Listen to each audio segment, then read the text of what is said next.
talking about them reparations, reparations. Oh, honey, give me all my money, money. Reparations, reparations. Give me everything you owe. Reparations, reparations. For all them years of frustrations. This is the freaking reparation show. Hello, everyone. What it do? What it do? My name is Loren F. Walker. I am an actress, a storyteller, and creator, and I am your host for this evening. Can I get a what? Yes, I'm so happy to be here. So today, y'all, we are going to be exploring Black joy. In the world we live in today, Black joy is constantly preyed upon, whether it means scrolling your phone and being so normalized to seeing Black people die on your phone or on your TV screen.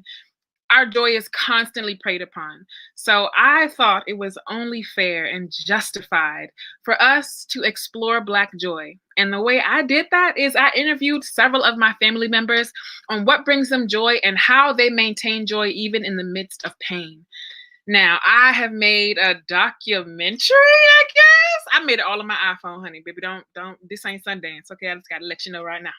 But I interviewed my beautiful family members and I asked them, like I said, what joy means to them, what brings them joy, and how they maintain it. And it's lovely. Now, disclaimer, you're going to hear my cackling Black woman laugh in it. Don't be alarmed. It's just me. And I couldn't help it because it's just me. And you just going to hear it and you're going to love it. So without further ado, please bring to the screen, Return to Joy. Run it.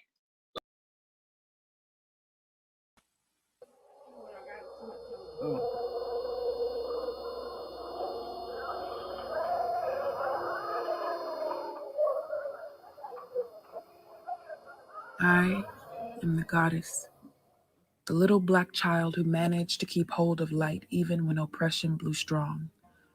I am the hope my ancestors sang songs about, a gift to my people, raining from the heavens like hope in a drought. I am Moore Street Northeast, Washington, D.C., sitting in Grandma's house watching TV, dreaming of all the things I wanted to be that nobody ever wanted for me. Said I wanted things my Black skin couldn't afford me, but see, I am the light carrier, the girl who got up anyway, gave fear and doubt my ass to kiss and chose to pave my own way. I am the warrior breaking barriers, standing strong on my own 2 feet, making space for God in my heart, wishing somebody would try me. When you look in the mirror, what do you see? Is the glass half full yet, or is it still empty? You still weighed down by what the world says you should be? Or are you ready to be free?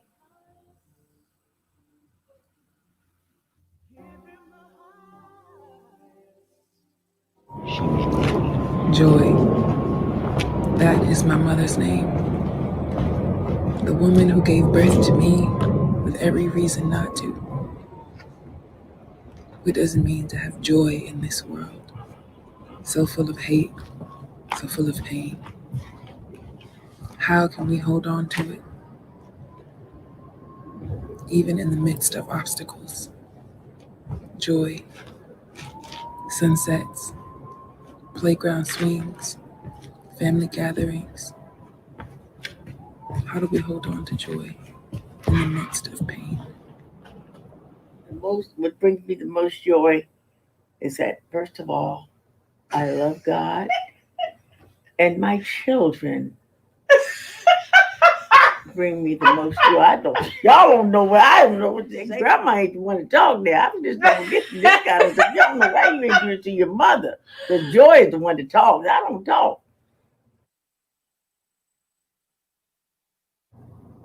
Now that's a big question for me.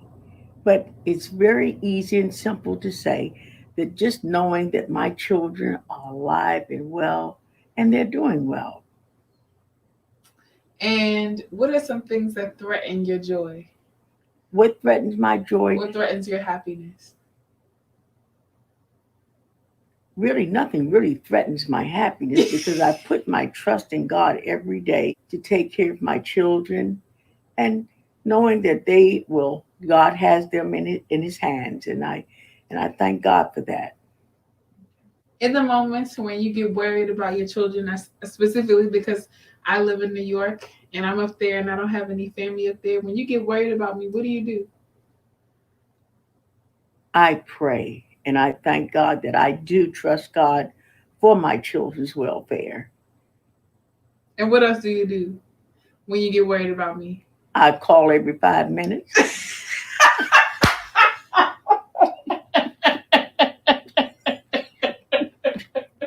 I ain't lying. You're so silly. I love you. I call her every day. I notice she gets tired of her granny calling her, but that's what grandmothers do. My grandmother, Jane, is the family bookkeeper. She has photos from every generation, every decade, dating back to my great-great-grandparents. No one else has these photos.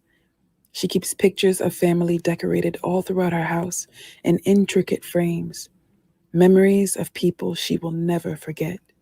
Me and my daddy, back in the day.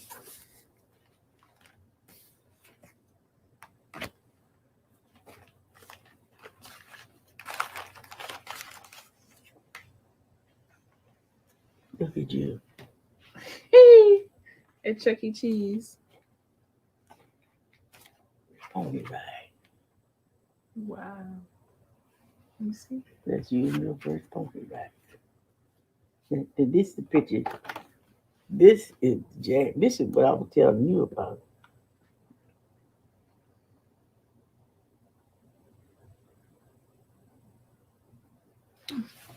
Look at this. Oh, I was so sweet. Yes, he was. Yes, you were. Yes, you were. This is my beautiful mother, Joy. So, Mom, what in life brings you the most joy? You. You're my sunshine and my fairy. I told you that. Just seeing how you work hard for your dreams and how you line up your goals and execute them. So there you go.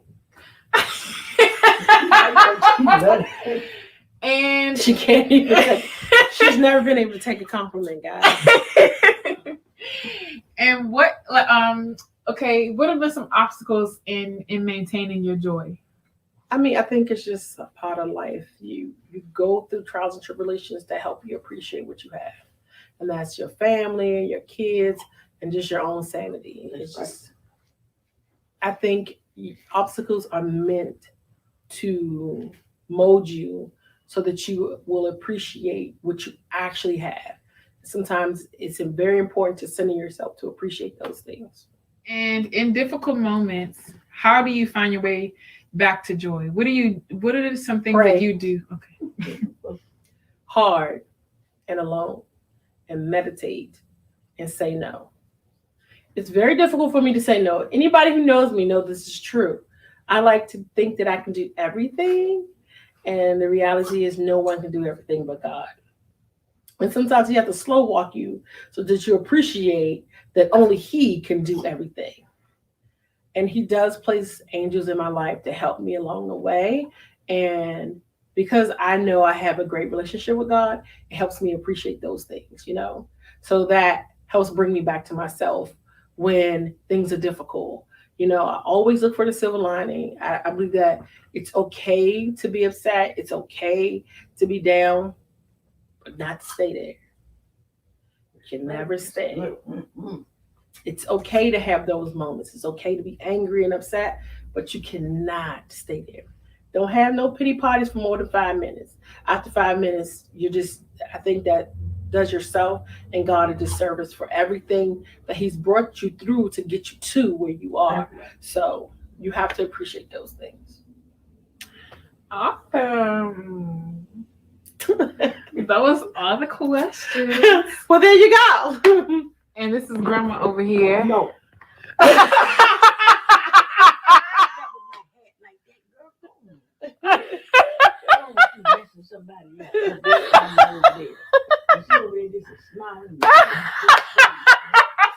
Why you do that?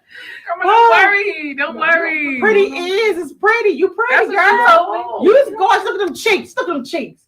Pretty self. Look at them.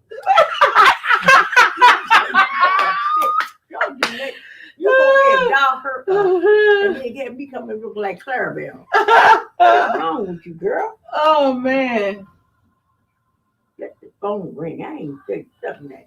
you look pretty. You's It's a pleasure gorgeous. meeting You's gorgeous. You's gorgeous. No, it's They ain't ready. They ain't ready. You's gorgeous.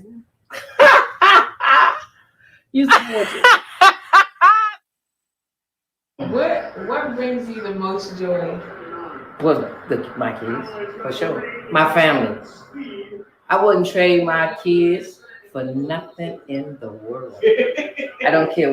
Whatever they go through, I wouldn't trade my kids. Can you tell me about a time when you weren't feeling as joyful and how you find your way back to it?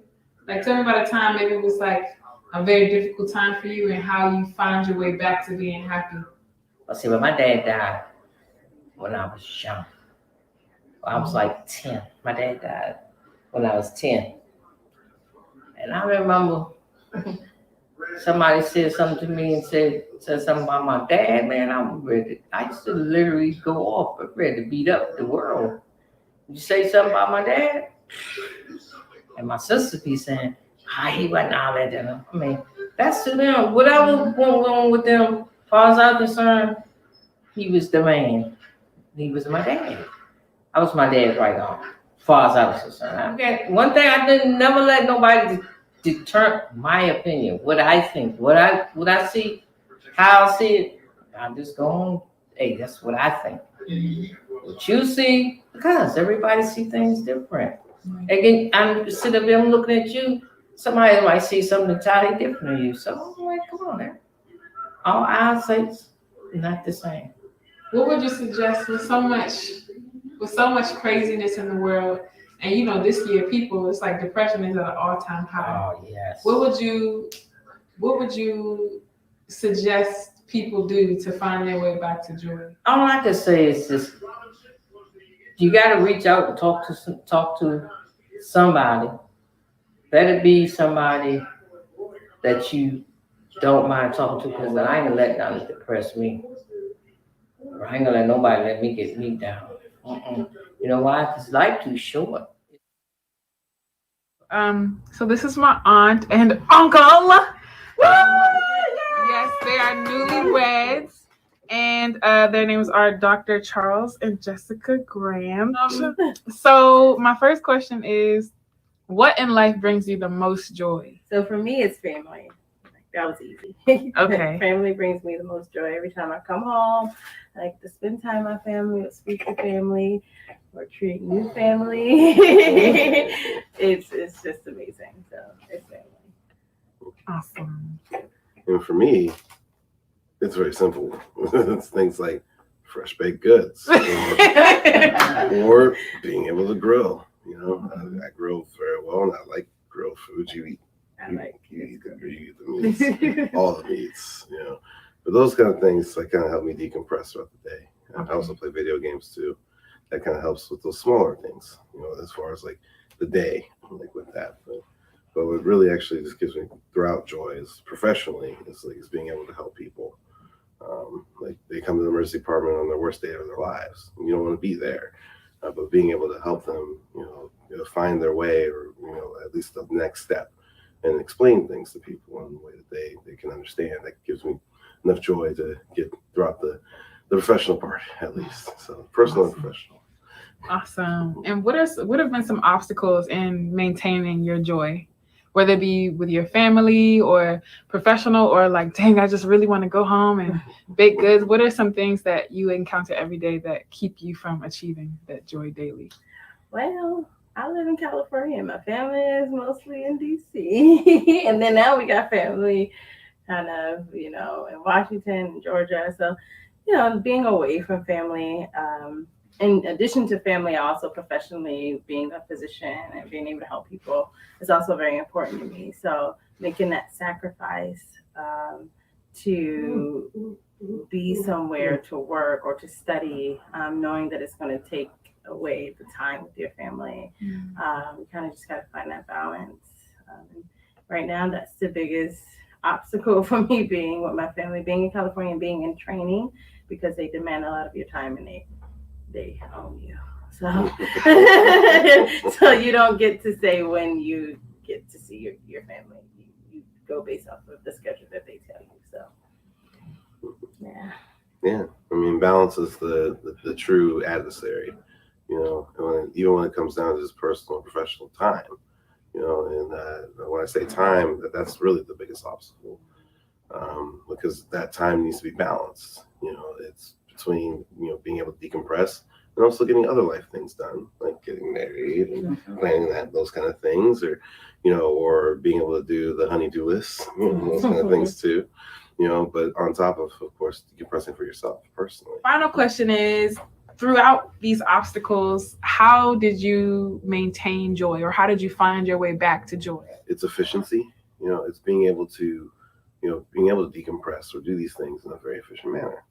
You know, and that's just trying to, you know, again, balance the time, because things are going to take time, of course, whether that be, you know, trying to do things that you love or doing the things to get to the point to get the things that you love.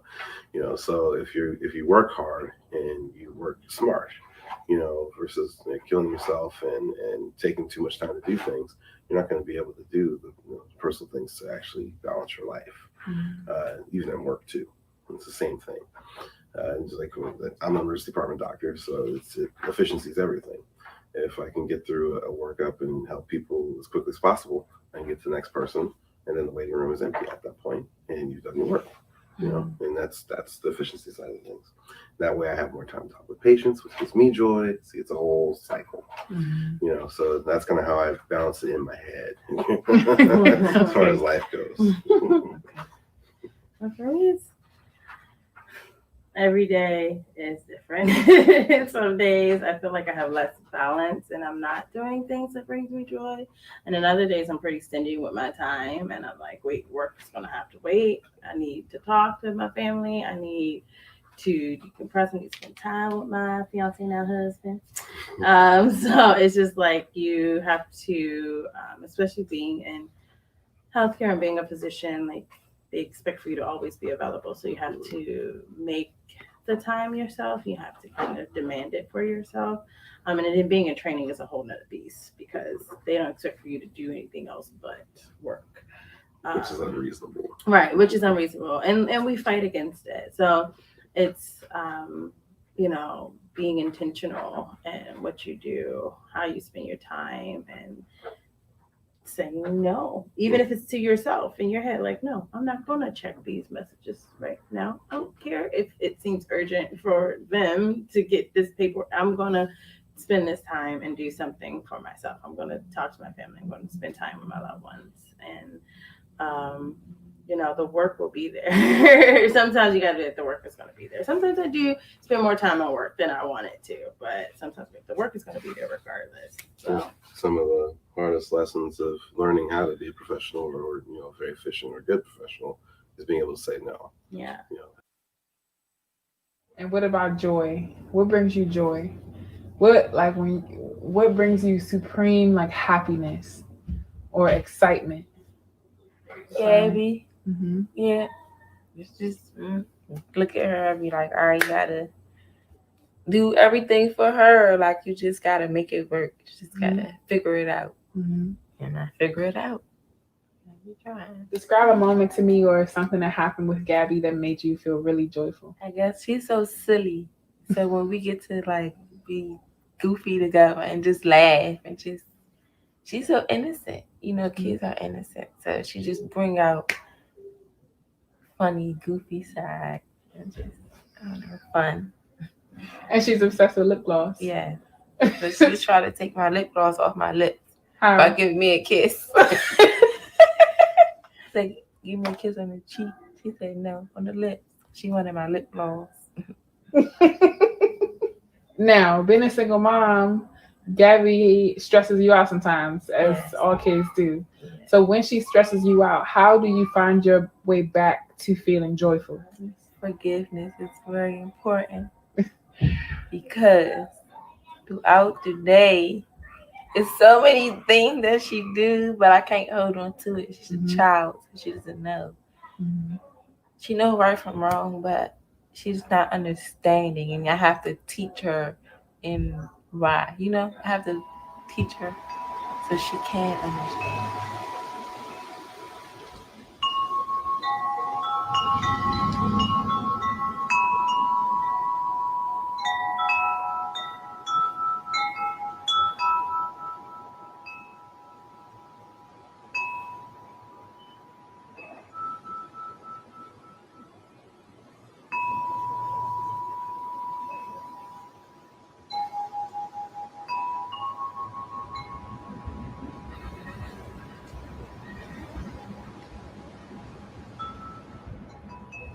What brings you the most joy?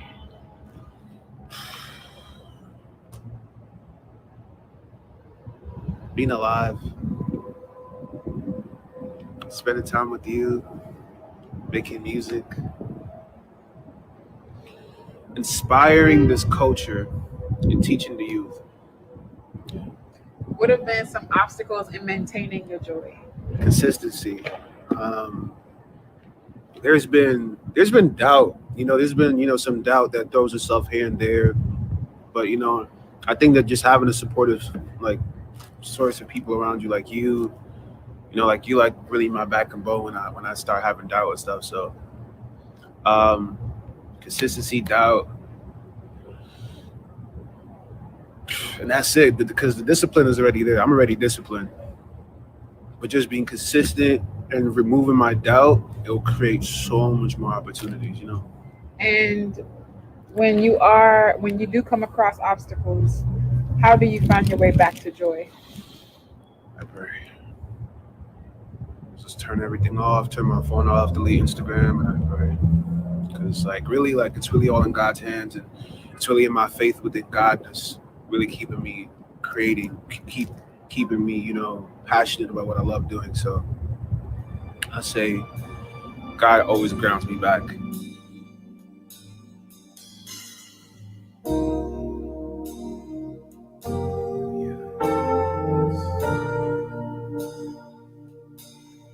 Give him the highest. Give him the highest. Give him the highest praise. For he is worthy always. In whatever you do, in whatever you say, give him the highest praise. Give him the highest. Give him the highest. Give him the highest praise.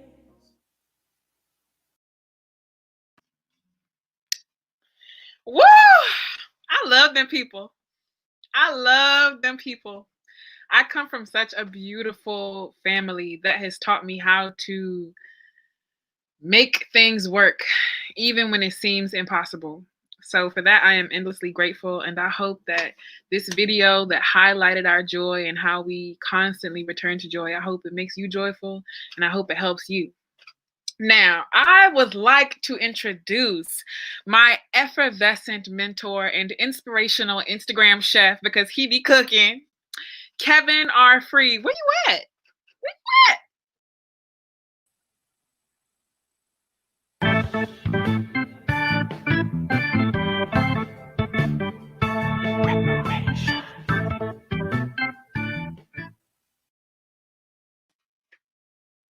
Kim? Oh, I'm here. I'm here. Here I am. Here I am. Let me fix this so that you're not seeing the bottom of what is going on there. Okay, doesn't matter. Doesn't matter. Hey. Hey. Hi. Hi. That was beautiful. Thank you. Did you go to DC to film that for this show?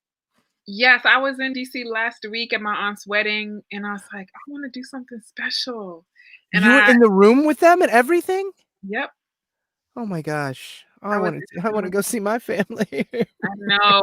We all came together just to see my aunt get married, and Yeah. I snagged them all. I was like, "So you're doing an interview? I showed up at my grandmother's house 9:00 at night." She said, "Child, you showed up at my house this time of night?" And then meanwhile, she put her makeup like, "Child, what she want me to say?"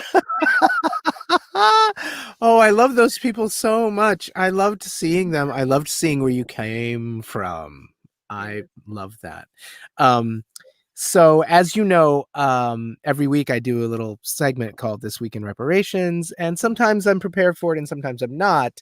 But I was really happy that you were hosting the show this week so that I could focus on you Yeah. for This Week in Reparations. And I'm going to ask you a couple questions. I want you to answer them honestly. The first question is, you referred to me as this in your intro of me. How do you refer to me when you talk about me? My mentor. Uh-huh. And before I asked you to host the show, when was the last time we had communicated?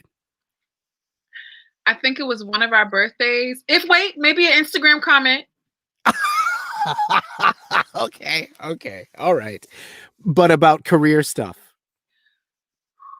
Ooh, it's been a long time.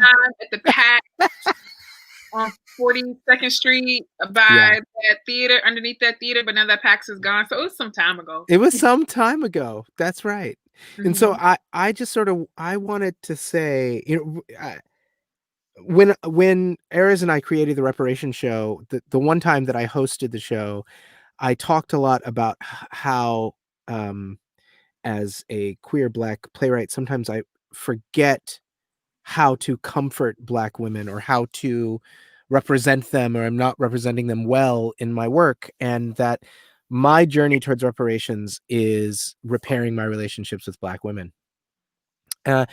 In particular, because I lost my mother when I was 6, and I think a lot of my abandonment issues come to the fore in my work, because I miss her and I talk about missing her, but often it comes out as I'm angry in some of the plays that I have written, angry at Black women. And I just really am on a journey to change that, and to also just really be intentional about the ways in which I interact with Black women, all Black women. And so I was excited that you were hosting so that I could say to you that I've been a terrible mentor, and I apologize for not being on top of you every week about what you're doing with your career. Now, I watch you on Insta. I watch your joy. I watch, you've been doing tell us about the motivational and the self-care workshops that you've been teaching. Yes, so Yeah. I have a collective called Creators of Color Collective. Yeah. And our mission is to create safe spaces for artists of color to come together and get to work, to heal themselves, and to be better actors. So a few months ago, I did a 3-part workshop series called Built to Thrive. And the first week was all about self-care. And we had a interfaith minister and a mental health coach come in, and they spoke to artists about how to, like we said, maintain joy, or how to just heal themselves, especially with this crazy year. The second week was all about the industry. So we brought in Black managers, Black casting directors, to really give them the rundown on what they need to see and what's necessary in this industry in order to continue to thrive.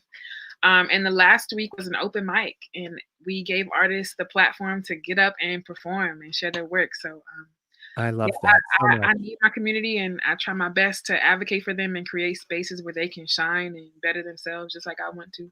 And is there a website for There is not a website, because to be honest, I don't feel like paying for one yet, but I'm about to invest in it. I put the money aside.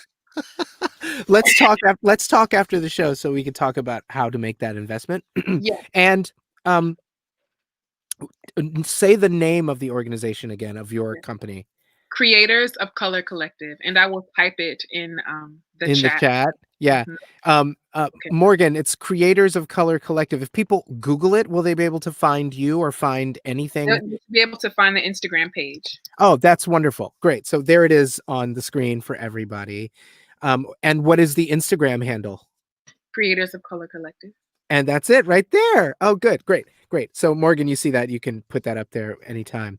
You know, another way that I've failed as a mentor is I realized that tonight that you pronounce your name Loren.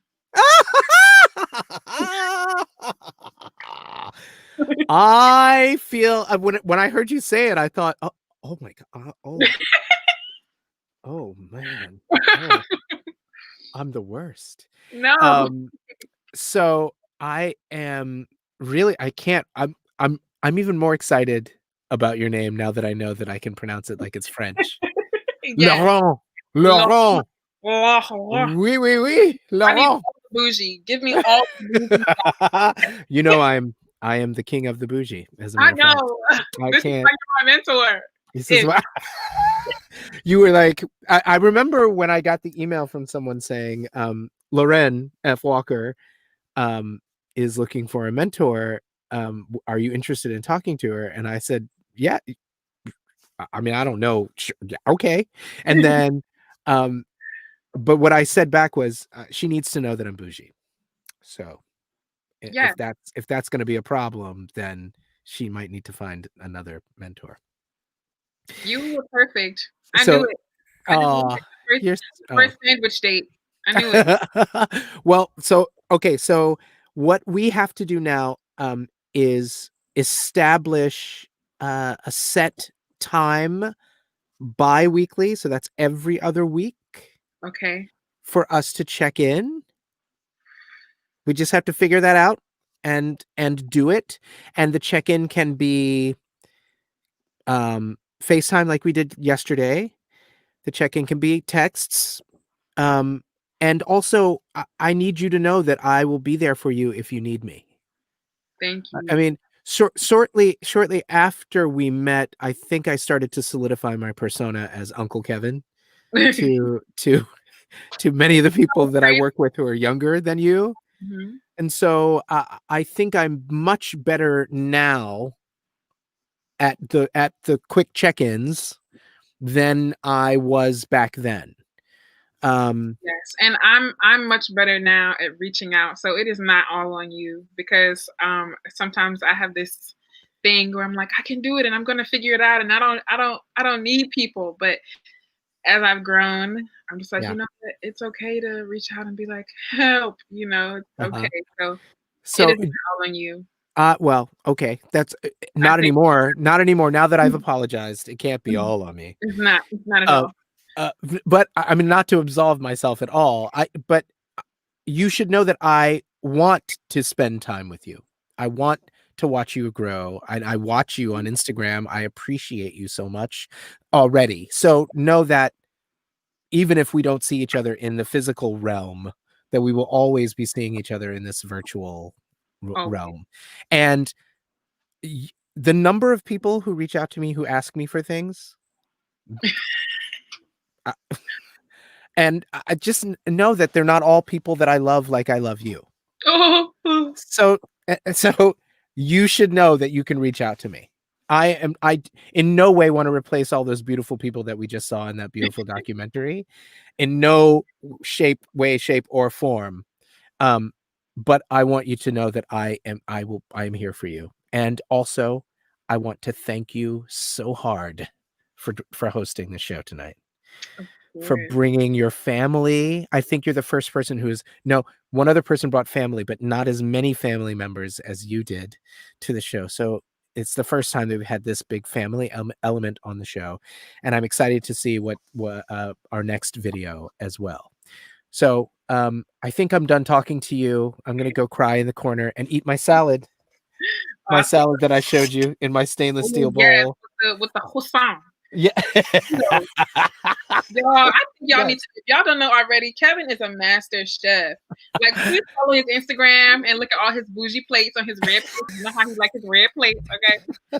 Go follow him, because I'm constantly inspired. This man knows the difference between a chop and a julienne, okay? Like, one of those. I've learned things. Anyway, thank you. This ain't about me. It's about you. And now, Lauren, not Lauren, because there's no Lauren. It's Loren. But I wasn't even talking to you. I was talking to Morgan. Morgan, take me out of here. Alrighty, guys. So for the next portion of the evening, I would like to introduce a dance piece from the Coleman Collective. Dance has always been something that has brought me joy. As you saw in the last video, I was twirling for my life, baby. Y'all should be shocked that I didn't fall into a drop, okay? But I would like to introduce the Coleman Collective.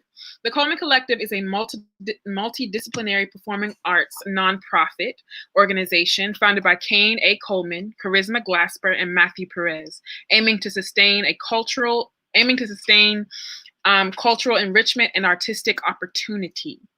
So without further ado, I would like for y'all to play it. Run it, baby.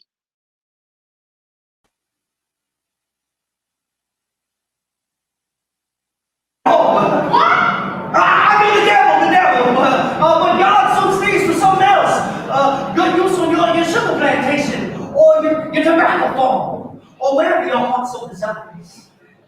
Come on, ladies and gentlemen, see if I can get this thing off my hands. Okay, all right. You know what? I'll be real good to you, ladies and gentlemen. Oh, we'll be real good to you. Let's talk about that $10. Oh, $10. $10 for this young man right here. Okay, baby, $20. $20 for the young man right there. Okay, baby, $30. $30 for Larry that. Okay, $30 for $20. $20 Thank you. And remember to stick around after the auction. There will be a lynching then. Black and evil synonym. Cinnamons. Say it with me one more time. Black and evil. No. Vitamin, get 'em in. Vitamin, get 'em in. What's next?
As we washed upon the shore of this new world, after being ripped away from our land, our families, our gods, they feed us little and they herd us like cattle, stack for months like lumber. The constant rocking of the boat creates a forever lasting fever that results in me throwing up the little I had inside. I stopped calling up for my mother days ago, but the crying, it hasn't stopped. I assume she's still here with me. Is she alive? The smell, the bodies, the heat, the smell.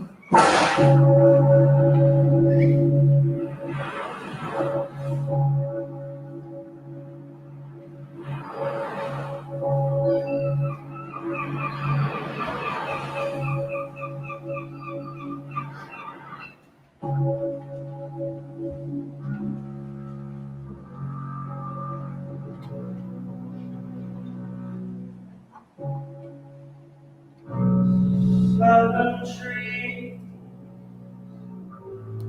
and strange fruit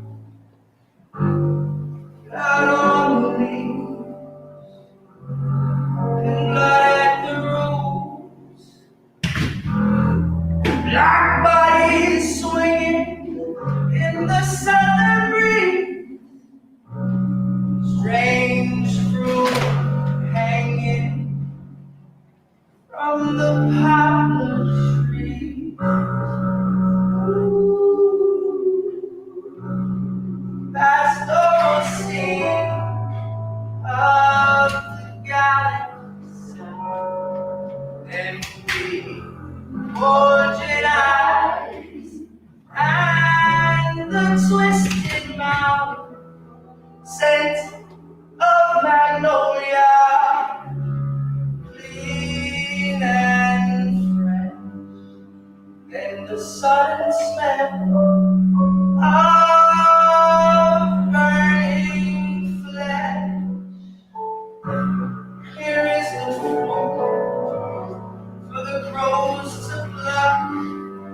is strange and bitter.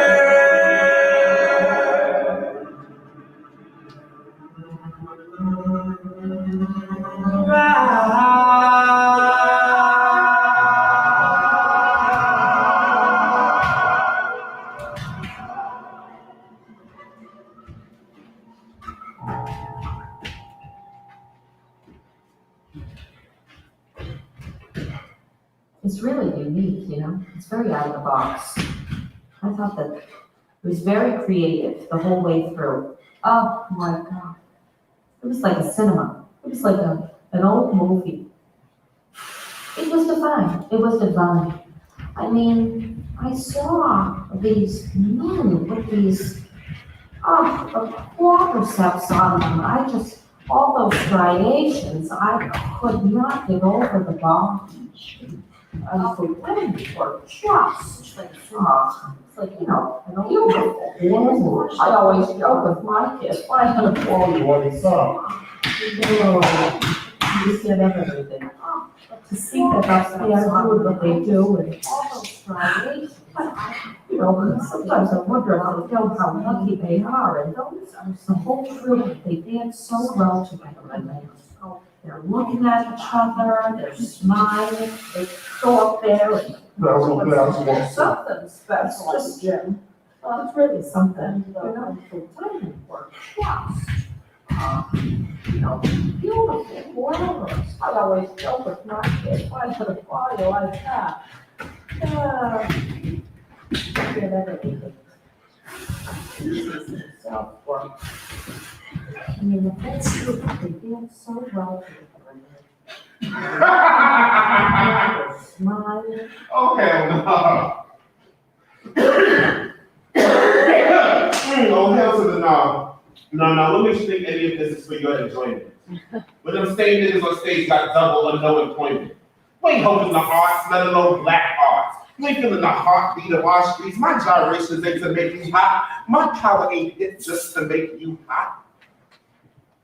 I see them lips bitten like tonight you hitting like his tower and tough flower is all we got. You want us to drip center that reptilian skin. You gotta make sure it's a win-win. My people still grinding like the grit don't stick. Still trying to go with you respected. Still trying to look on the brighter side, another tool for that white attention to keep spreading. Steady forgiving y'all. Passing the peace pipe. Begging to say nigga, but let me even leave. Why would you want to say that word? I know, right? It's filled with so much hate. I know, right? 6 million Jews died behind. I fucking know. You know countless of my people are gone, and even more don't know who they are. So where are people from? Poland, nice. Where are people from? All over Europe. All over Europe. Yeah, so you know where they're from. That's cool, that's nice. See, or many of us can be certain others that we were child brought here as collateral, whipped, hung, and placed on the mantle. All any of us can be certain of is that we were 3/5 human, and somebody else will capitalize off our truth and shit. Ancestry.com, hello. Yeah, you can go find out who your greatest grand was. But you probably already know where he came from. We have to clear the transatlantic dust that's settled in our rooms and over the eyes.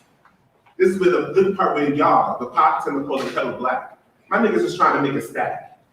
Save our kids from attack and leave our loved ones with legacies, but y'all can get home without that.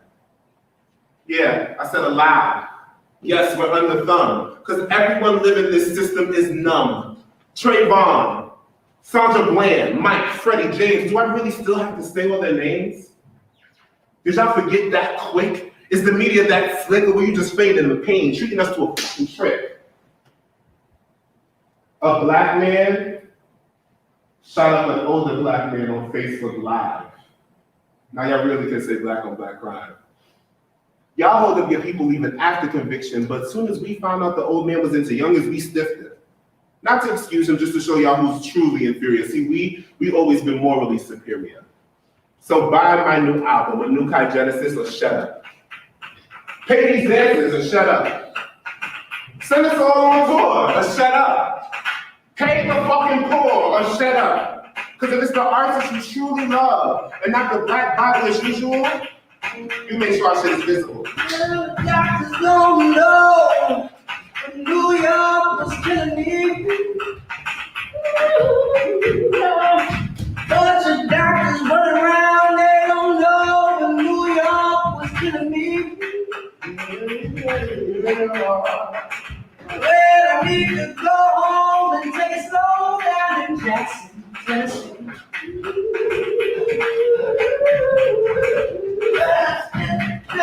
Oh, no, it's cracked up to be. Fast city living ain't no wall. It's cracked up to be. No, no, no. Where you need to go on and take it slow down in Jackson.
Take it all in.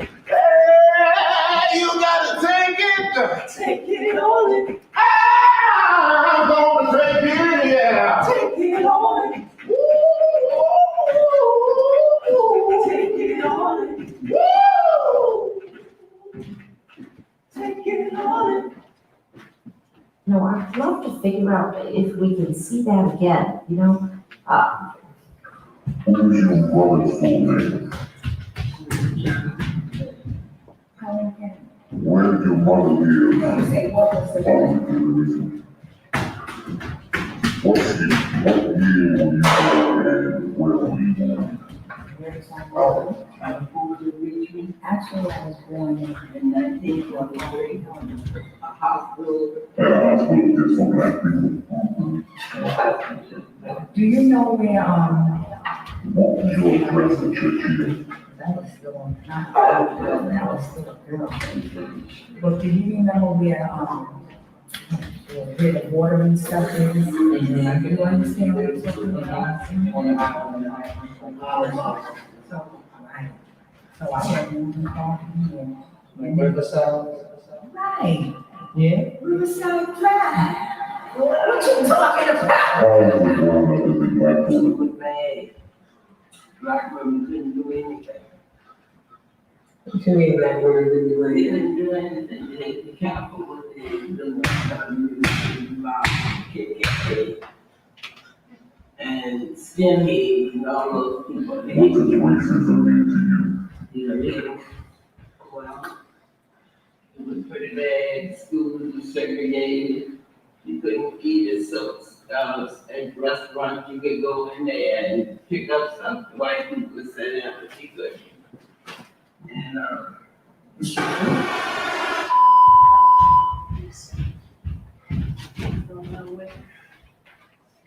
Blackbird, what you doing?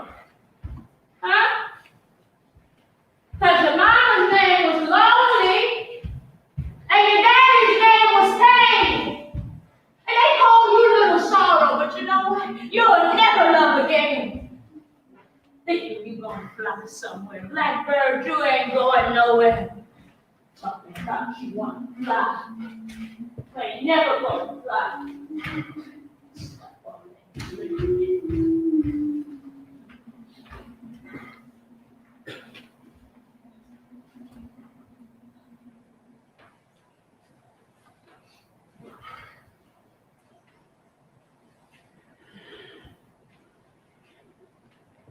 Why you wanna fly? Blackbird,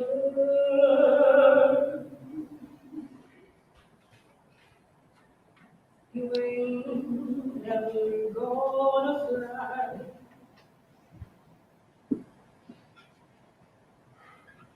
Why you wanna fly, blackbird?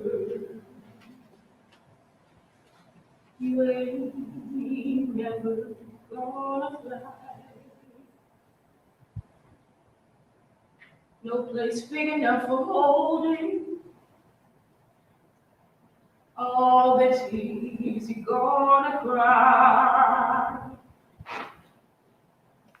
'Cause your name's lonely,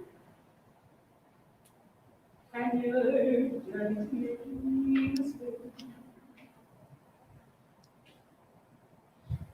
And they call you little sorrow,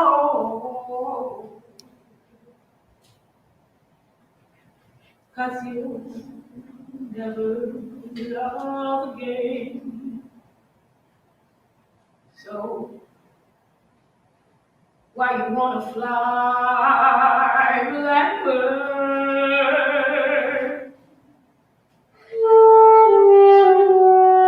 You ain't never gonna fly.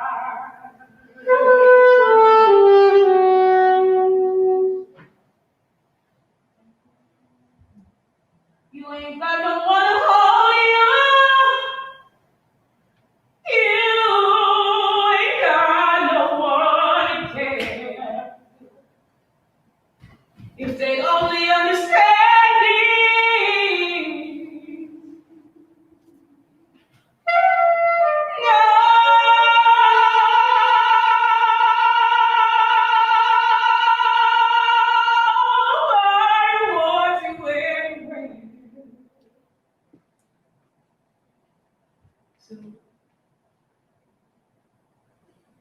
Why you wanna fly,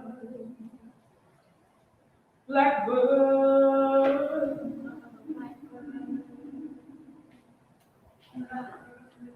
You ain't never gonna fly. Why you wanna fly, blackbird? That's really gonna fly. Why you wanna fly, blackbird? I know you're gonna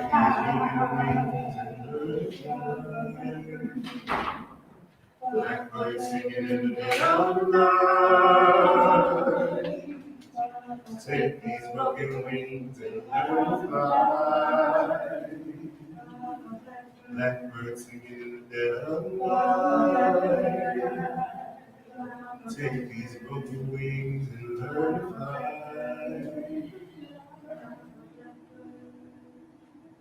I'm a rain on the thunder. Tell the storm I'm blue. I'm a march on the regular.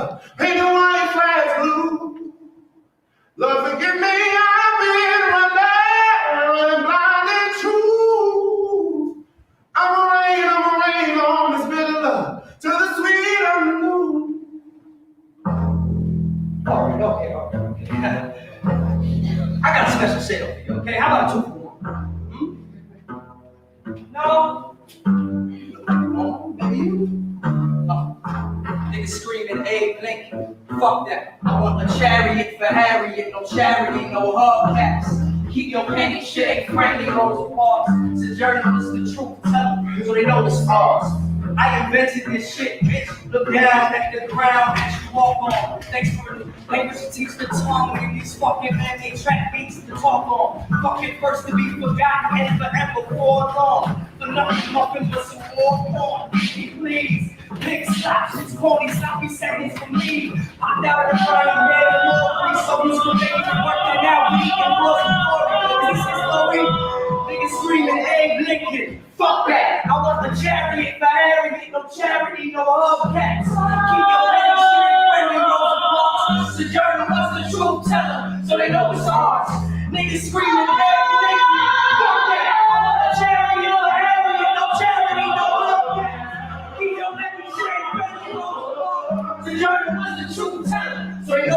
hearts.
Oh, I swear.